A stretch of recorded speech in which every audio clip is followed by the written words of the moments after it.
This month of August 2023, I made $354 within and outside of Fiverr.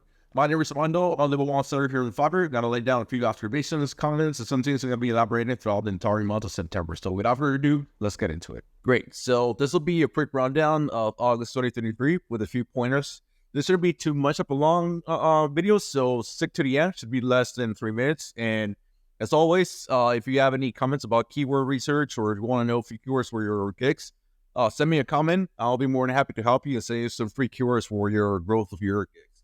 So in here, the one thing that I probably mentioned is I'm a little bit late to the party. Didn't get to send the video on time. I'm going to be going back into August 2023. And so far, that was my earnings were $167, but I was managing to diversify my current client base, and I've been trying to get people going outside of Fiverr.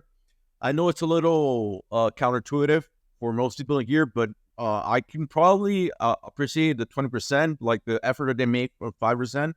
But I think it's time for me to make the diversification. And in case this thing fails, I already got a few clients outside of Fiverr that I could probably start adding to my current earnings. So, yeah, it's just something I wanted to point out. And the only thing I could probably say is that I've been falling out of updating the gigs. So right now, I've been doing a bi-weekly update just to let the numbers run down for approximately 10 to 13 days or so.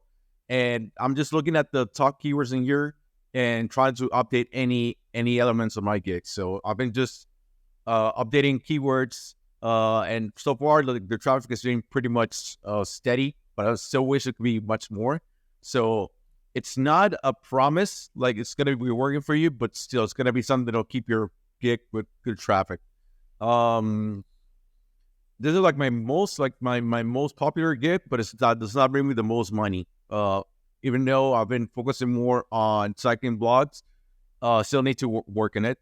One thing about video editing and video posting is that it's better to post the videos ahead of time. That means that don't post the video or the version number 1 the day of delivery. So on the past few gigs, I didn't get to manage the time to deliver on time. So I delivered the video on the last day of delivery. And due to that, the client was asking for some revisions after the gig ended. So if you want to get things done, try to make it as fast as possible because like in the long run, if you don't get it done and the last moment you send it out, it's just going to be expanding to a little bit past the due date. That's going to be reflected in the delivery for your earnings. So that's why some of my earnings are going to be valid on September this month. So that's something that I had to learn. Be more effective with my delivery and be more proactive with the questions, because I definitely have to reshoot the video. And it's something that even though I had to do it because it's no big deal. It's still something that I had to take time and reshoot it. So it's definitely time consuming to some extent.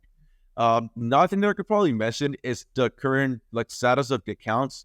It's not like they're asking me to migrate certain keywords and certain categories, so that's being affecting the current traffic. Even though I have it in the right book bucket or my category, it's still asking me to put it out to a different one. So it's something that has been affecting my traffic. So there's some inconsistencies in that section. And on the last minute that I have in here, other than that, it's just been taking free consultations. So if you're looking for a way to improve your profile and get it at this point 100% everything as a level 1 seller, let me know. Hit me up on the comments. I'll be more than glad to look at your profile. I'll give you a 5-minute assessment. Even though I'm not a level 2 or above, I still can provide some value so that you can get yourself on the same pace. So that's pretty much what I wanted to share with you guys this month. It's pretty much, even though it was a net positive, I still need to find a way to balance all sides.